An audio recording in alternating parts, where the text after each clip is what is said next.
இந்த பதிவை கேட்டுக்கொண்டிருக்கும் நல்ல உள்ளங்களுக்கு உங்கள் சுவாமிநாதன் ஜோதிடரின் அன்பான வணக்கங்கள். இன்றைக்கு நம்ம யூடியூப் சேனல்ல மரத்தடி பிள்ளையாரை வணங்கினால் கிடைக்கும் பலன்களை பற்றி சொல்ல போறேன்.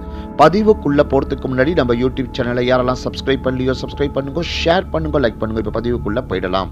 முழு முதற் கடவுள் விநாயகரை ஆலயத்திலும் வீட்டிலும் ஆற்றங்கரை அரச மரத்தடி என எப்படி வழிபாடு செய்தாலும் கை கூப்பி தொழுதால் கணபதி காப்பாற்றுவார்.